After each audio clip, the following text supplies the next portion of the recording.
Not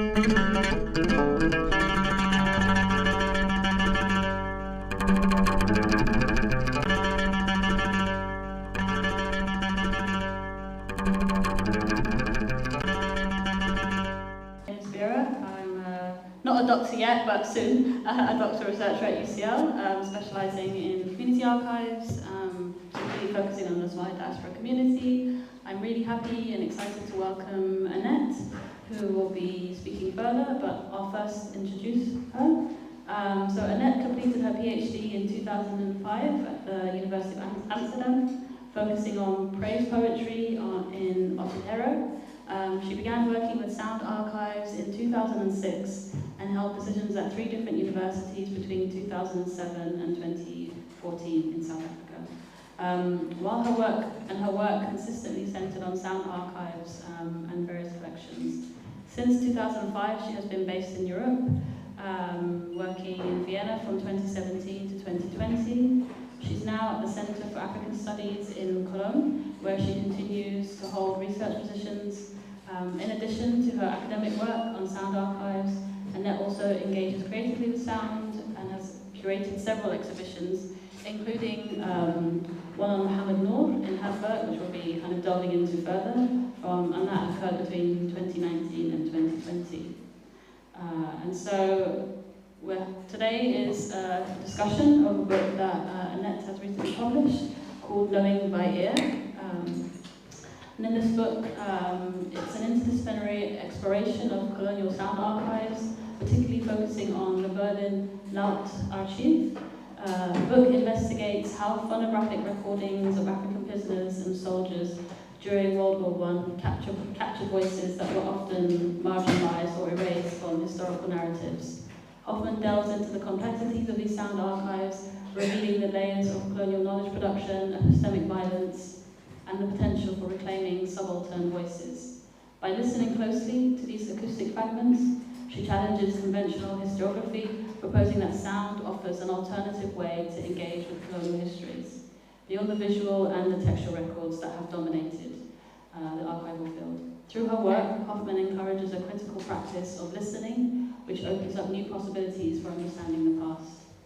I'm going to pass the mic on to Anette to talk a little bit more about her practice, and also we'll be sharing a presentation where she will go through the book a bit further, as well as having an opportunity to listen.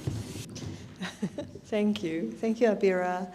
Let me first also say thank you to the Somali Festival for having me here, and of course to Ayan for organizing things for me, and also to Budari, who I think also made it possible for me to be here.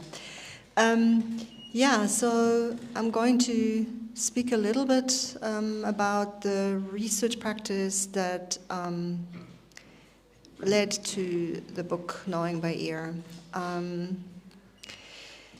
So what I do mostly, listening to colonial archive, means listening to noisy, now digitized recordings, which were recorded on wax cylinders, on records, and on tape, mostly by European linguists, musicologists, and anthropologists. It also means listening collectively together with speakers of the language in question, because I do not speak Somali, for instance, and listening in on a situation of colonial knowledge production, which often already makes clear that the written records are problematic or simply wrong. Listening to colonial history changes the terms of engagement with the colonial archive, I think. It may alter what we think we know about colonial knowledge production, like, for instance, linguistics or anthropology, and it also then changes our engagement or our perspective on the history of linguistics, African studies, musicology, and anthropology. It also affects a change of focus, which means we are not maybe so interested anymore in the people who are usually called collectors, but we get to be interested in those who are actually speaking. And of course, sound is not collected. I mean, you cannot collect sound recordings like shells on the beach. You have to produce them. This is why in the book I constantly say, recordings with prisoners of war, because it's always like relational knowledge production, and usually you actually hear two people speak. I'm focusing a little bit on Mohamed Noor, who for this event here. He's one of the speakers whose recordings I engaged with in this book. His name was Mohamed Noor. He was from Berbera, and he lived in Germany between 1911 and 1921, and perhaps after that, because at this point we do not know whether he actually left or not. This photograph of a sketch that you see here is the first picture that Bodari and I found of Mohamed Noor. It's published in a linguistic text on Somali by Maria von Tilling, a German linguist. And only because we had this photograph could we identify Mohamed Noor on other pictures, because the Lautarchiv in Berlin doesn't have any photographs. So in the Lautarchiv you get recordings, you get like short information about maybe how old a person was, where he came from, where he lived. These were only men. But you usually don't have pictures, which means you cannot identify people on pictures. So this was very good that we found this, because from there, from there we could identify him on other pictures, and I will move to the sound archive, to the sound recording first. And now it's not running because I stopped it.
When this recording was made, Mohamed Noor was in an internment camp for foreign subjects, because he had come to Germany in 1911 and was there when the war broke out. And at that point, all the men between 17 and 58 or something who were not German were interned, which for Mohamed Noor meant that he was in the British camp with all other British subjects, which also meant men who came from colonized African countries. There was an initiative of German linguists, the so-called Königlich Preußische Phonographische Kommission, which means Royal Prussian Phonographic Commission.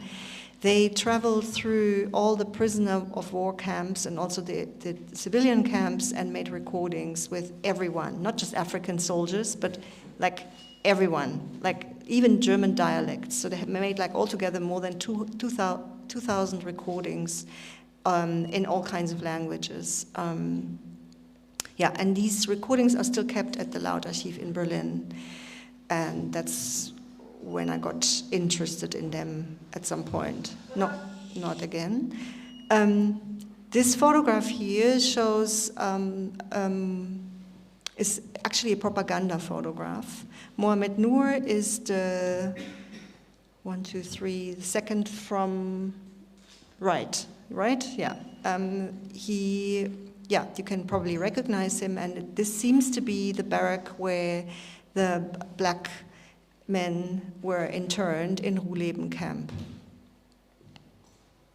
This photograph, it's quite interesting. It was produced as a they are eating and supposed to be looking very happy on this photograph, because it's a propaganda photograph that has been done during the war because the Germans were accused of not feeding their prisoners well enough.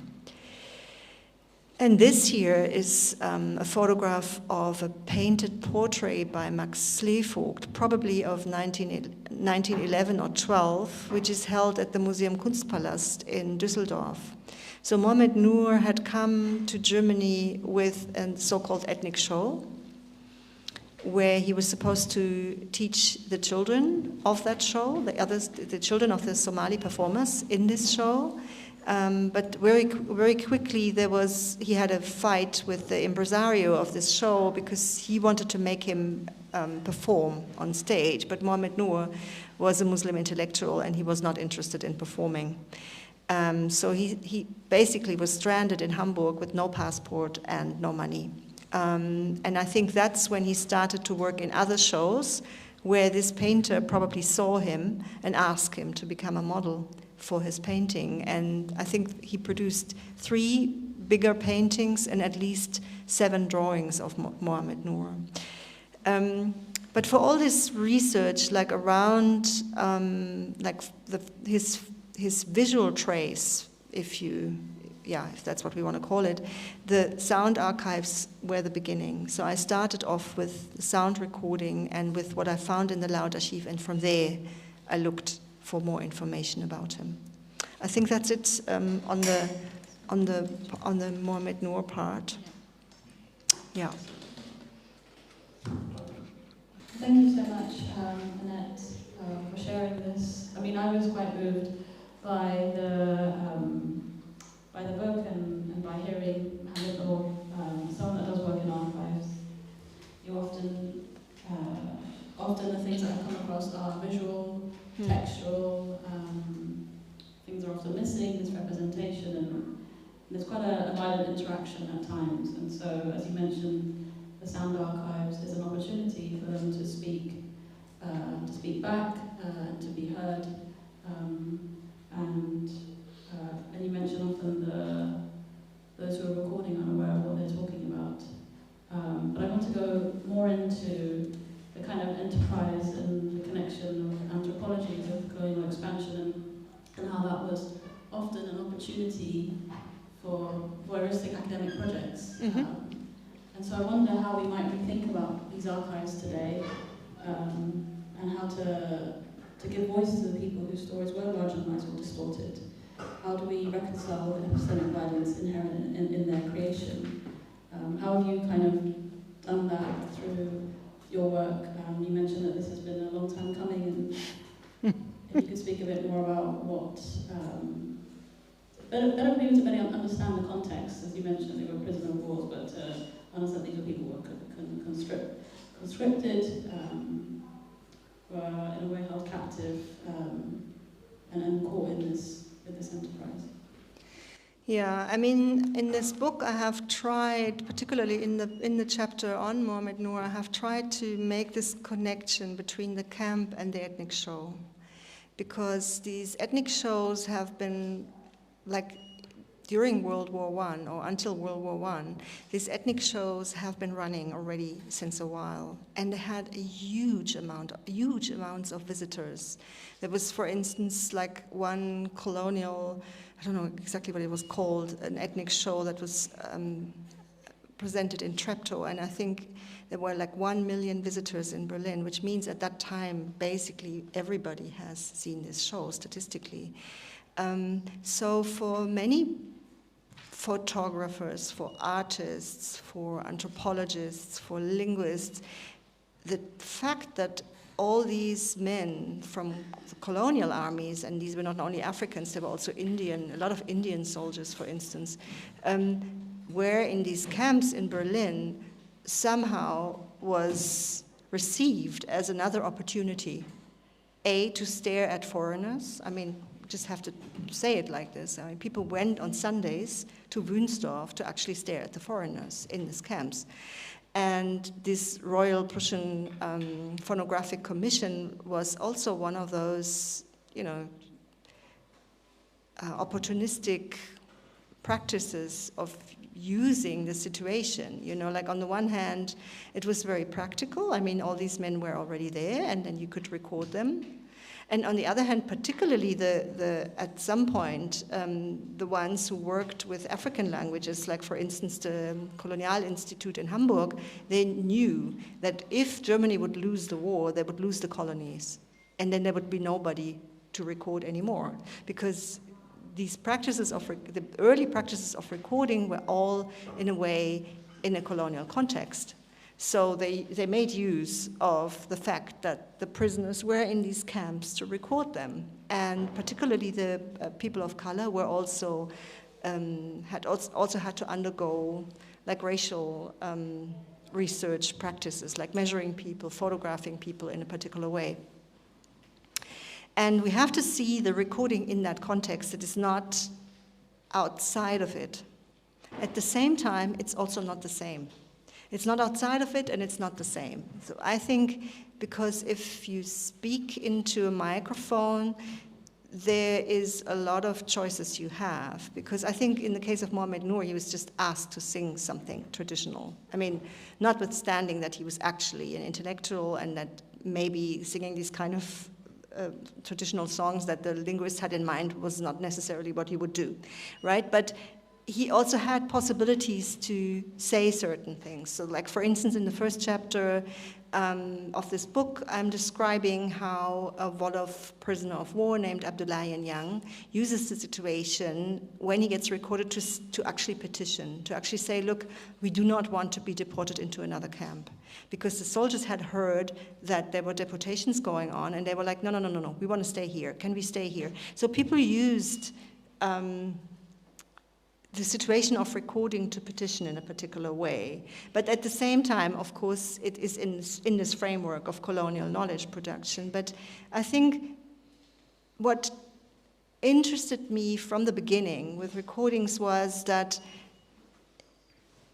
it's a different perspective on that person. It's a different position of that person. So there is a huge difference. Like, for instance, with Abdullahi Nyang, racial photography was made, and I found these photographs in Vienna. So I can see him described as a black man of a particular area and like with particular attributions, right? But at the same time, I can hear him talk, and that's a completely different story. He tells about the recruitment campaigns of the French army, and he says the French were coming and picking people up like cigarette butts in the street. And he's clearly criticizing this recruitment campaign, and then he's also petitioning. And Mohamed Noor, there is another recording where he says travelers should be treated well. Travelers should be able to expect hospitality, and that's not what's happening. You know, like, so all the speakers sort of use the situation to kind of sneak in something else. And I think as if we approach these recordings as historians, this gives us a different perspective on a particular situation than just looking at pictures. Yes, I mean, I think you kind of refer to the concept of fragmentation. Mm-hmm. And you were working with fragmented sources and trying to piece things together. And so how did that alter the approach then to writing the history, to listening to the fragments that have been historically silenced? What did this kind of the hearing help you to, what methodology did you use to help you to write these stories? I think the first step sounds incredibly banal, but then actually it isn't.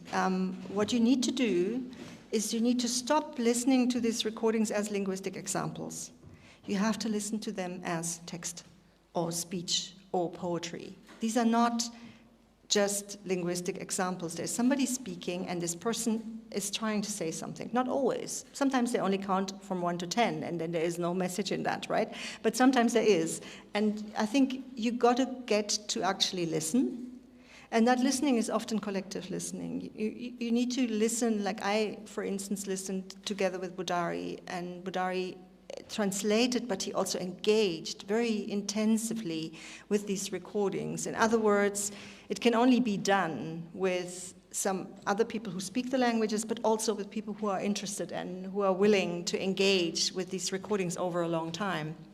And yes, of course, a phonograph records on wax cylinders or on records, and the usual time this medium plays is like 2 to 3 minutes, which means everything is fragmented. Everything is reduced to 2 to 3 minutes. So you have like bits of poetry, bits of songs, bits of longer stories. And because the linguists were not interested in the long story, because this was not social history, they did not record, let's say, you could have recorded a series of something, like part 1, 2, 3, 4, 5, but of course that didn't happen because they wanted spoken language to understand how the language sounds so that they could actually teach the language and learn the language, and that was their interest. But I think the first step is really, to understand that you have to take them out of the silo of linguistic examples and listen to them as text that makes sense.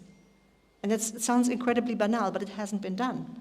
So once you do that, you sit with a huge amount of very fragmented material, like little bits and pieces. And then I guess that's where the search for photographs and the search for other traces and bits come in, you know, like once you get more information of a biography or of where a person came from or you know, whether he fought in the war and where and things like that, then it's easier to understand the fragments.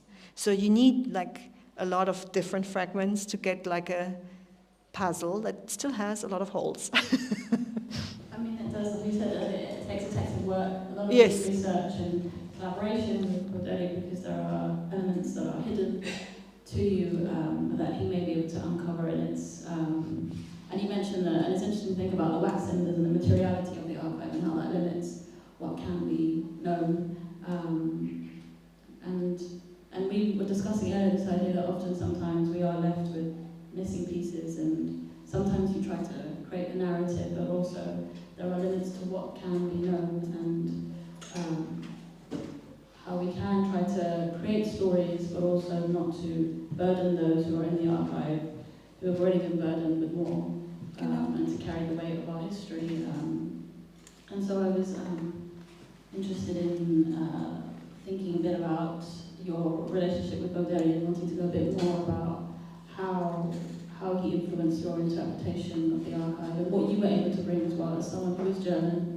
And I really like what you said earlier to me, that this is your history and our history as well, and your position. I wonder how you worked through that. If there were any tensions, if there were moments where there were surprises or things were uncovered to you, besides maybe the translation of Mahabharata's words.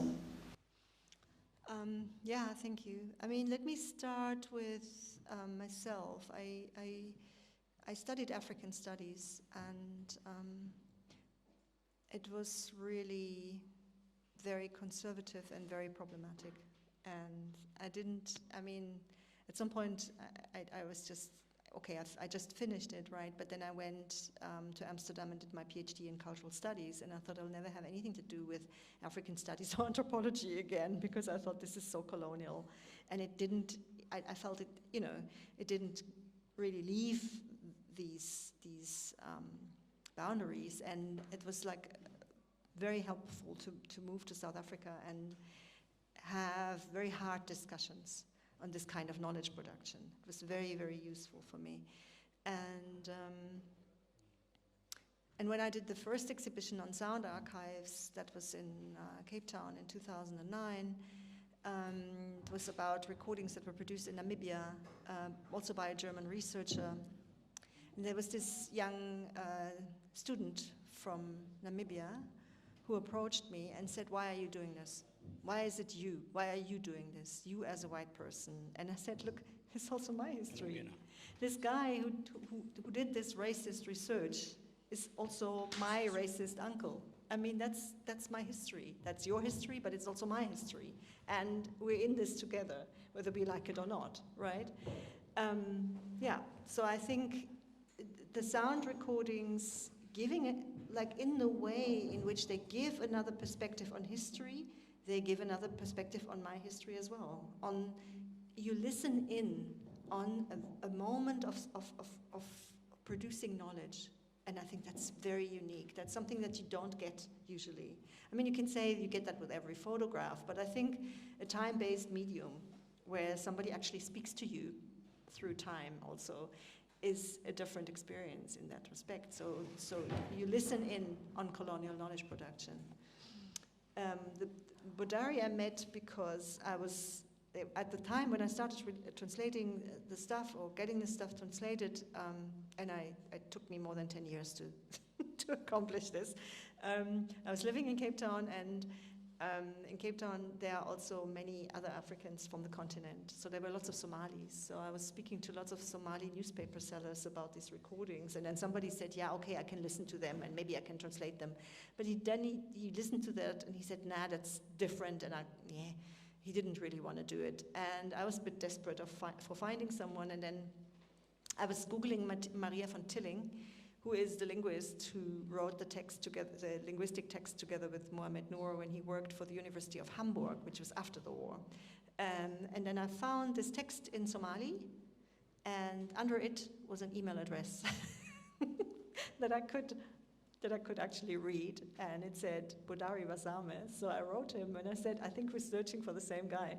And that's how we met. And it's a collaboration that is now since more than 10 years.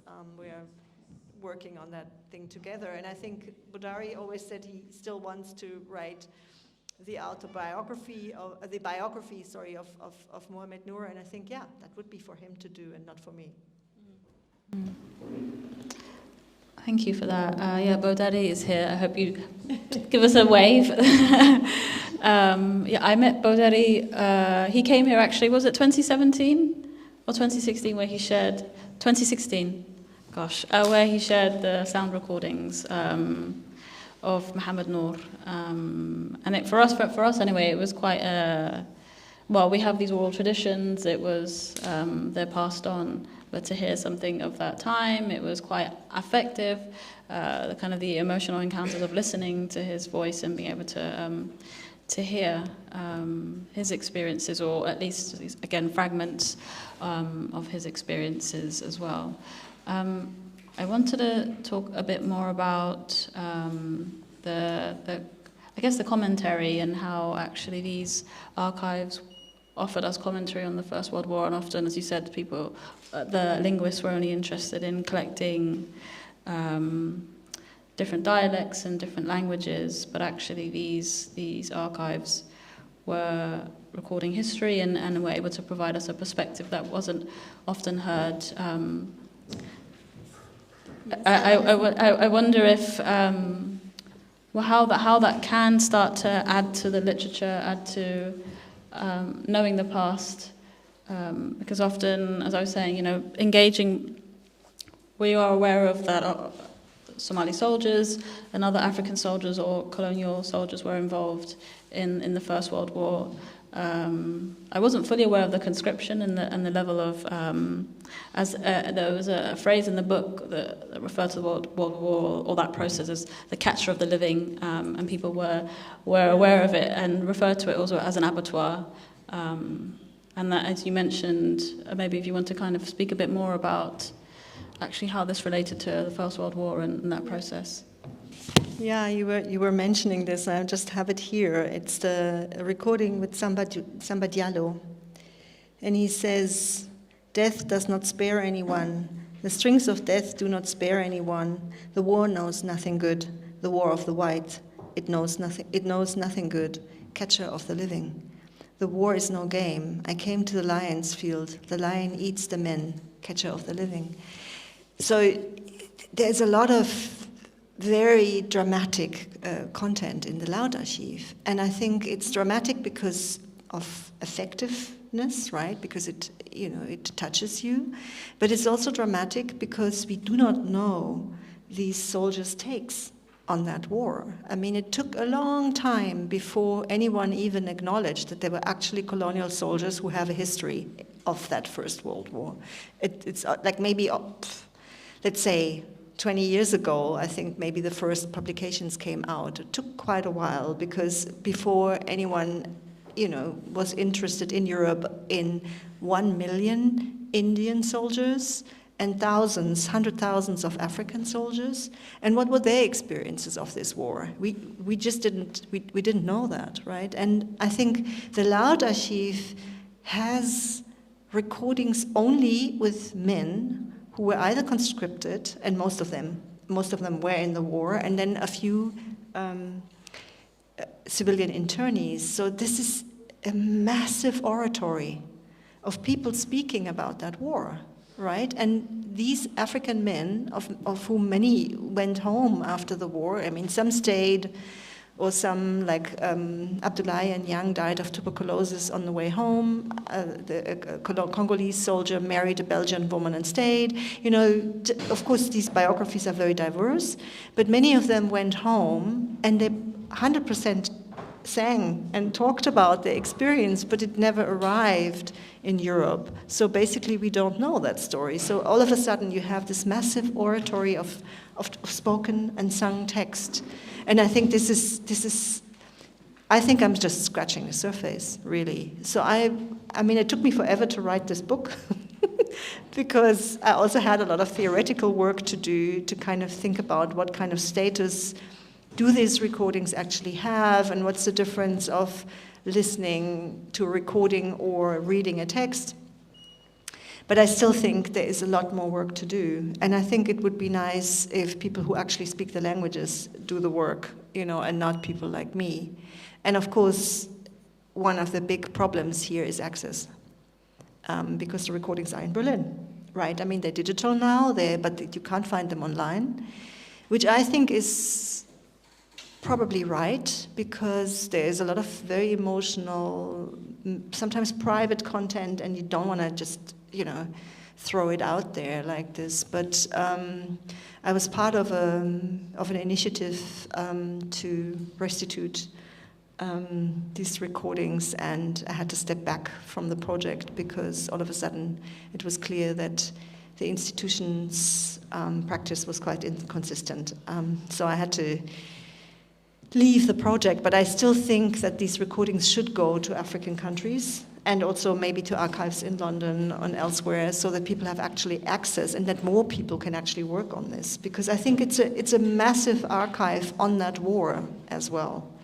Like, for instance, conscription campaigns, but also experiences of being in this war of the whites, of which Samba Diallo speaks, right? I mean, people were conscripted in West Africa. They had absolutely no idea what they were getting themselves into. They didn't know.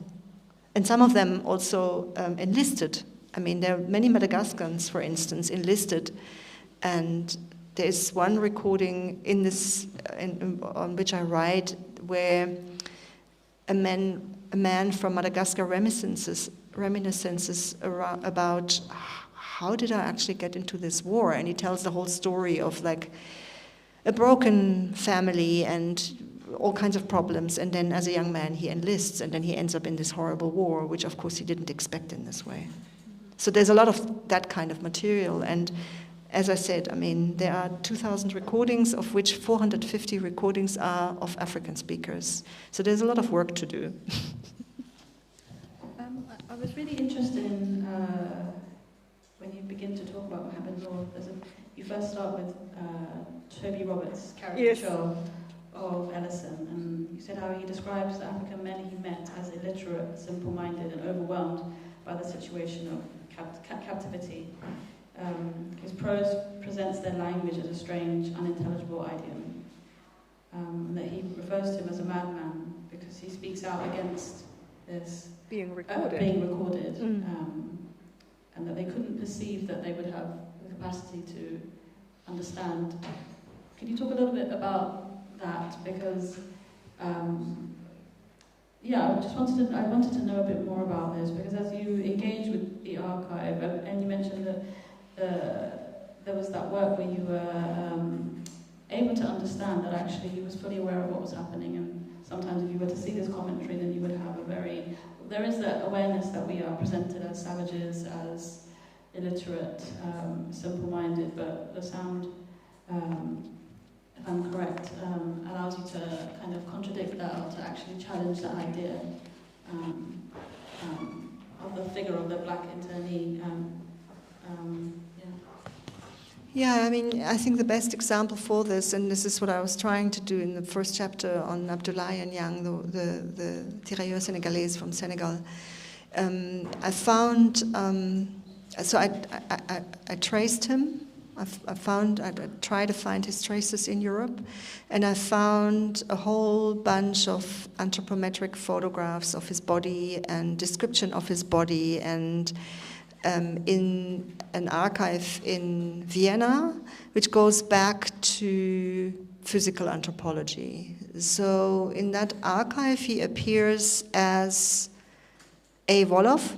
He's typified into this, he has this kind of body, and he has this kind of skin color, and he has this whatever. And there's even a stereo photograph that's also in there. So he was like really, his body was really used for a particular type of research.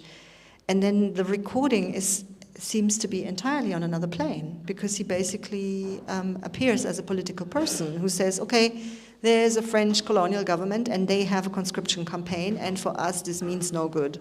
He writes that the French are picking up people like butts in the street, and like cigarette butts in the street, and that they all are going to Morocco, and this is going to be an abattoir, and abattoir basically means you get slaughtered there. That's what he's saying, and there's more of that, and it gives you a completely different perspective on these African speakers, and I think that's the main thing. Once you have stopped treating these recordings as linguistic examples, which is dead material in a way, and you actually start to listen, and you listen collectively with other people who can interpret things, then it's entirely different. Then people come alive. So what we did this year is the person who translated Abdoulaye Niang is Serigne Mata Niang. They're not related, but he just has the same last name. And I met him in Cape Town, and we also, like with Bodari, I've been in contact with him for many, many years. And now we did a track for an art exhibition in Dakar, where Serigne is talking about Abdoulaye, and then you also hear the original recording. And people were really excited about this, because it brings back a particular kind of history that is very difficult to get at otherwise. And I feel like the sound archives enable you to, you said question. I'll read this passage because I feel like it summarizes it really well, where you say, how historical records speak depends on how restrictive the moment and the situation of recording was. Yes. On the formal restrictions of the medium and on the specific archival practices applied in relation to any doubtful freedom of speech in the recording situation. And so often we are faced with textual archives, photographic archives, where we are restricted by the medium and these narratives persist. And so this sound archives offers a moment to perhaps reimagine, to question, besides critiquing colonialism, but also these narratives. And I wonder then, how can these recordings help to shape contemporary conversations and political memory and restitution, and to further understand the history that has often been restricted by the discipline of archival practice, that shapes history and that we are then told to refer to as the past, and how we understand ourselves. Yeah, I think it really opens an entirely new can. It's like something else altogether. Like, for instance, in my other book, which is on recordings from Botswana in 1908, I have the first speaker who requests an object that the anthropologist has taken back. He says, I want my knife back. And there are knives in the collection. And this speaker repeats 8 times in a 2 minutes recording that he wants his knife back, which is like a very early moment of saying, no, actually, we didn't give it to you. You took it.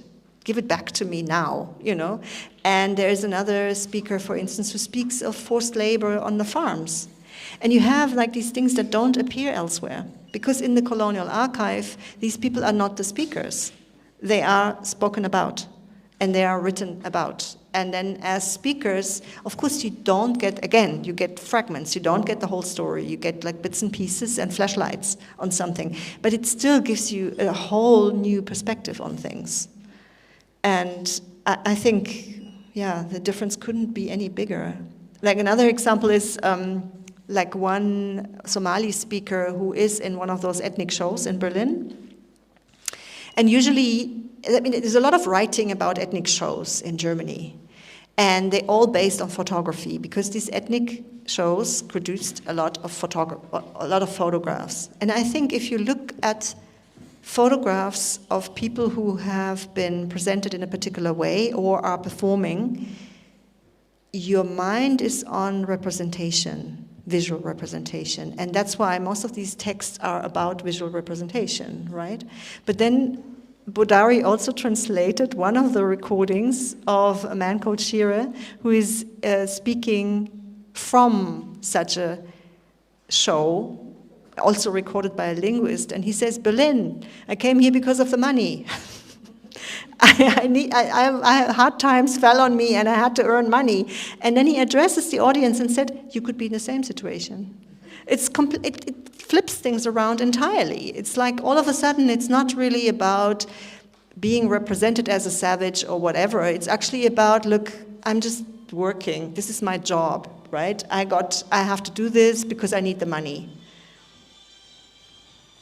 Oops. Sorry, but I didn't ask if that person is silent. If anyone else has their phone on, not on silent, please do so.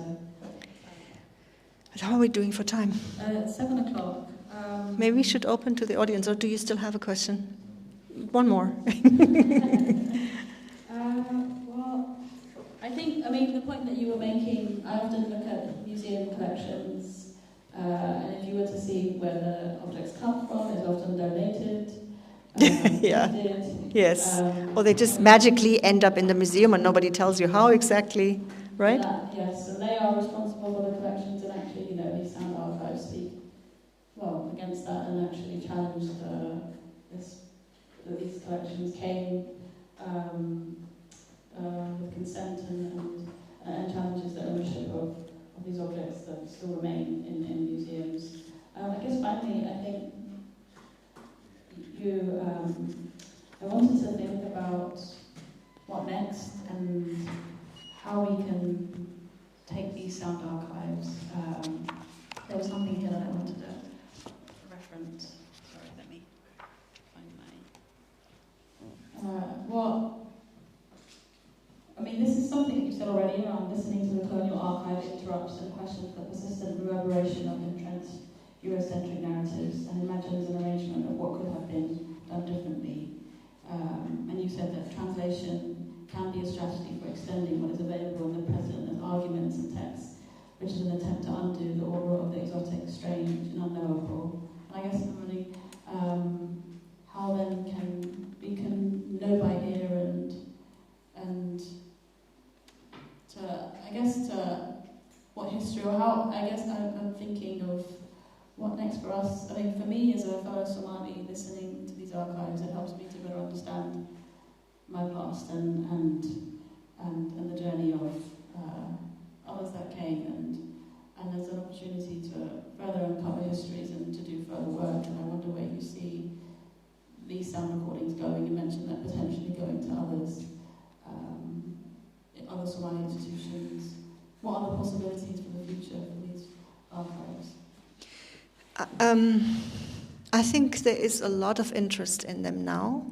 When I started almost 20 years ago, at least in Europe, nobody was really interested in what I was doing. It was like, sound archives? Why? Why would you listen to linguistic recordings? When I moved to South Africa, it was entirely different. It was completely clear that this is something that you don't get anywhere else. You have to, if you want to hear other positions, then that's maybe where you're listening. But nowadays, I think there are a lot of young researchers who are now getting interested in the stuff. And now the most pressing topic is accessibility. I mean, because it's entirely unequal. Because the idea was that knowledge is extracted in African countries or elsewhere, India, whatever, and then goes back to the colonial center, which means the British Library has a lot of recordings as well. I mean, there are lots of historical sound recordings in the British Library. They are in all European metropoles, but also in the States. There are these huge collections, and I think once they are open for larger publics, and particularly for people who actually speak the languages in which they are recorded, then a lot of things can be done with them. I have tried to do, I mean, I have done sound installations and exhibitions, and I'm not sure whether this works so well. Because the problem, at least here in Europe, is people go into museums, they expect to see something, they don't expect to hear something. So maybe we should get them on the stage. Maybe we need to stage them. Maybe we need to do performative work with them. I think it needs to go elsewhere, because you need to have people who expect to listen to something. So maybe the theater or the concert room, the concert hall is where you need to do this. And I had always, I don't know if you know about the Humboldt Forum in Berlin, this huge fake Prussian castle that has been built in Berlin and has like all these ethnographic collections in it and cost a lot of money and is, I think, a failure, and I'm not the only one who thinks that. I always had the idea, what would have happened if we had spent a small part of this money to play all those recordings in the city, to have like all those prisoners of the First World War talking at the same time. You know the stories, the whispering, the prayers, the songs, everything, like all over town. I mean, I think that the possibilities are massive. You just have to, there needs to be a political will to do so. There needs to be research interest, and of course we need funding to do this. But I think there is a lot that could appear in public spaces, because what you said just now, like in the question before, this idea, African people, we can't understand them and they don't have anything to say. I mean, this work shows you that, of course, the opposite is the case, which is, of course, not new for you, but it's new for people in Germany, maybe. And one of the reasons why people think that is because these voices do not appear in public. And I think we need to get them into larger publics so that people can actually listen to it. Absolutely. Thank you so much, Anette, for sharing your book and your research. I think I can speak for myself, that this has really been moving and has helped me to better understand, actually, the things that you were mentioning around the public. I mean, Somali culture, we have these oral traditions, and you were able to know because of Bodeli's knowledge and translation. And so this is potentially an extension for us within the diaspora to connect back to those songs and what we know already, and to further speak back to these archives that have historically marginalized our communities. So I suppose it would be great to give a round of applause to Anette for sharing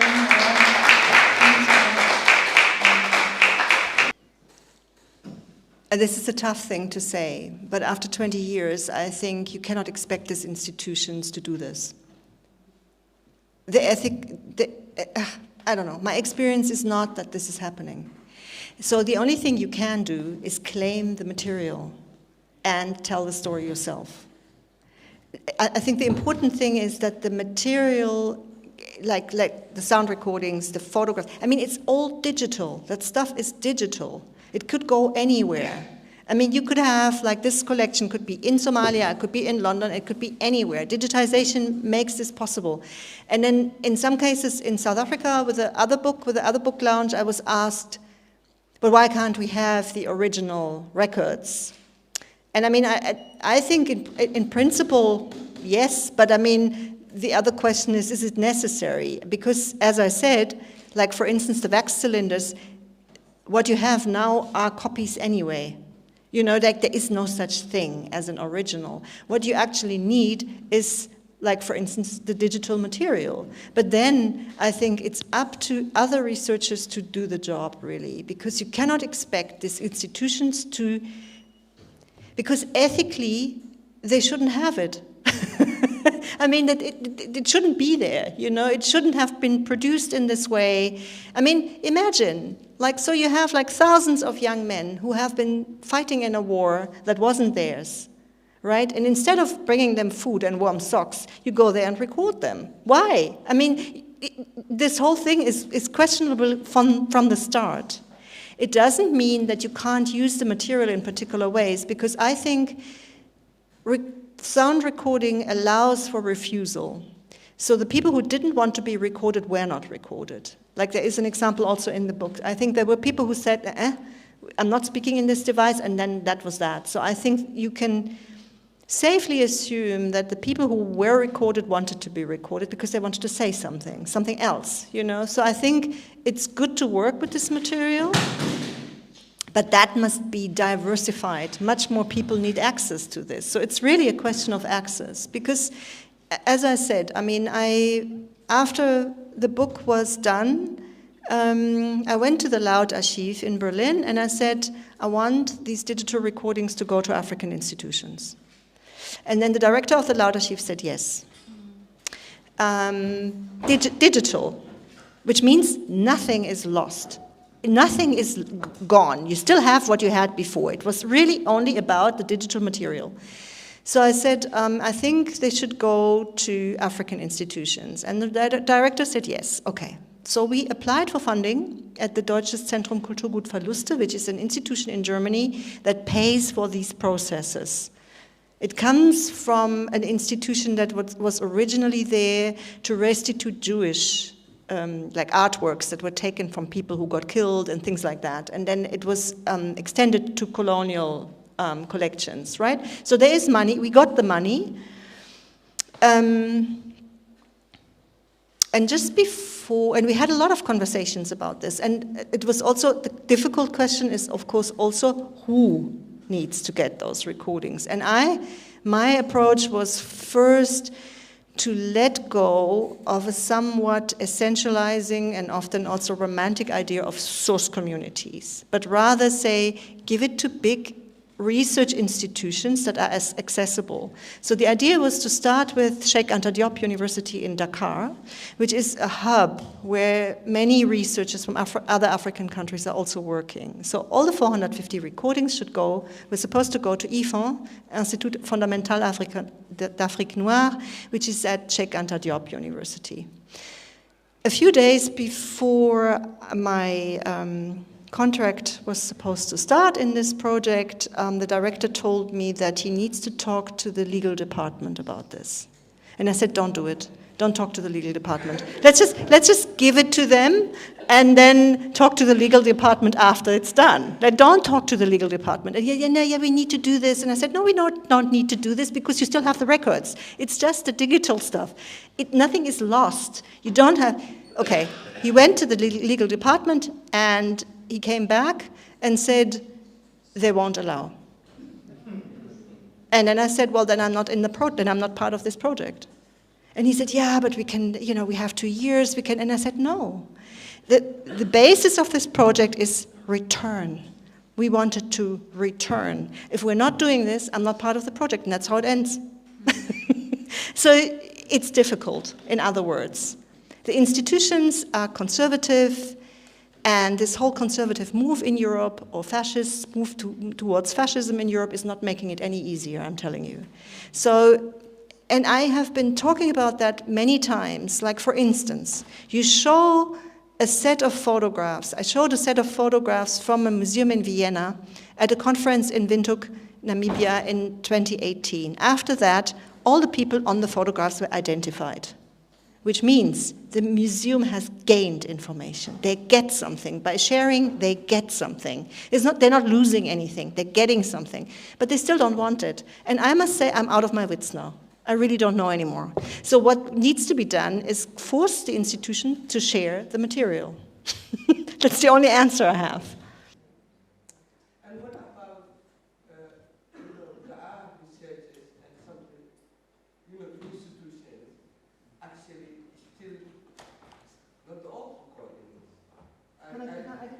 not only all recordings. I came across actually very recently institutions that are copyrighting people that are born in the communities, their voices, their music, Yes. who are in a very dear situation in refugee camps, for example. Yeah, well, And paying 300 and taking their copyright. yeah, Yes. that's And extractive. still has It's a form of digital colonialism, and you see it often actually with music, which happens, and they take they take advantage of the situation, and take advantage of potentially the lack of infrastructure that we have to digitize, to record, to make available. Copyright is a massive issue when it comes to our archival heritage, and a lot of institutions are digitizing and then putting things that are out of copyright back into copyright, and it's really difficult. And also sometimes actually when you want to, firstly there's a lot of research that's needed to be aware of what is present in the collections, because many times these collections are not catalogued very well. It's difficult to find the information, and there is a continued type of recolonizing that's happening to materials.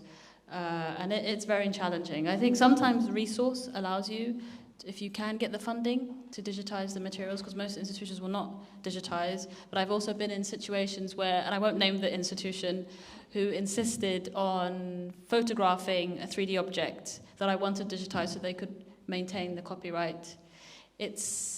I think we need to be in a situation where we can have the infrastructure so that there isn't a situation where you can't care for the object, because the issue is that there are many projects that are funded where our heritage is digitized, but because of lack of funding, because of sometimes lack of technical skills, there is a loss that happens again. If you look at Heritage Lottery Fund, many projects that were funded after 5 years have disappeared. So there is a complete lack of digital preservation. There is no presence. And so I think it's an issue of building the infrastructure to look after our own collections, having the resources and the expertise. And sometimes it also relies on people who are open and willing to share these collections. Not everyone is. And sometimes it's based on personalities. And if you get in touch with the legal team, then sometimes things often shut down, and there's more of a protectionist than willingness to open. But I would say that if we can build our infrastructures that allow us to not only digitize, but also to present the archives in a way that are not violent, that are contextualized, that allow us to bring together knowledges that exist as well. As you talk about fragments, the British Museum, and I say this all the time, the British Museum will have an object, the British Library will have a work song, so these materials are intellectually and physically separated from each other. And our history, that relation doesn't exist within the archive. It never meant to exist within the archive. So part of the work in this book and elsewhere is reassembling, is kind of reconnect. You have to reconnect the things. But let me just quickly say something about this whole thing of like you can't care for them. I mean, if I steal your bicycle, and then 10 years later, you see me on your bicycle, and you say, hey, it's my bicycle. What are you doing with my bicycle? And I'm saying, well, if you had it, it would be broken now anyway. I mean, that's not an argument. I mean, it doesn't matter what people do with the Benin bronzes. If they want to throw them in the river, that's fine. You know, or if they want to watch them while they are decomposing, it's also fine. That's not the question. You can't take something and then say, well, I looked after it better than you did. That's not an argument. I'm sorry. That's not. That doesn't count. I think with the sound archives, it's more complex because it's relational knowledge production. If these guys were not recording, and that's a production process, they didn't grab it, they recorded it together. And it's an asymmetric power relation, clearly, but it's also part of my intellectual history, in a way. You know, like I think it's both in this case. And also, if I tell you a joke and you record it, it's not gone. I haven't lost it. I can still tell it. You know, like I think it's different from physical objects in many ways. But of course, if you put copyright on it, or, like if you steal the intellectual rights, that's a different story. So it's complicated. But I think the main thing is really to get this archive to, share the material. It needs to be done.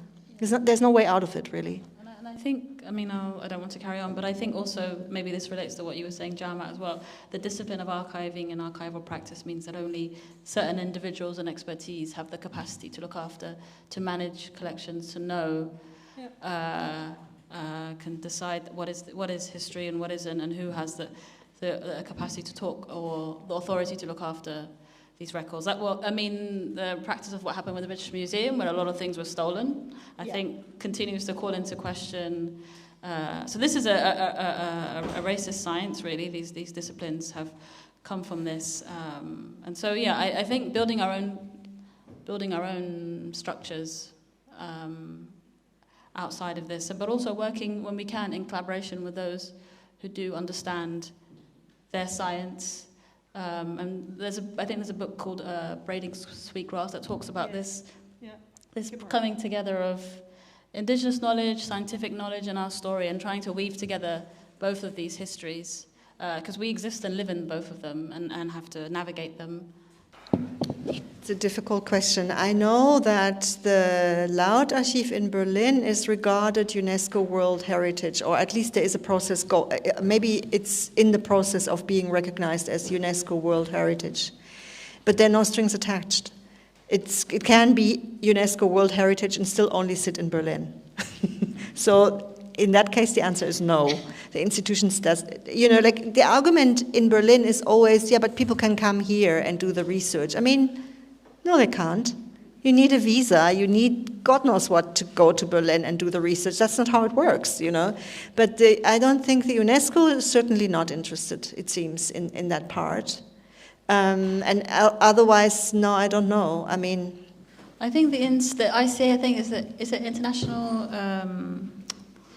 ICA, I'm trying to remember what that stands for, the International Council of Archives, I think, was doing work around claims, repatriation claims of archival records. But I think, I'm not too sure about the UNESCO and UN or the African Union. But I think we've reached the end of the talk. I just wanted to thank the audience for their questions and attending, but also most importantly to thank Anette for her work, but also the care and the sensitivity that she took to write this work. Yes, please give a round of applause to Anette.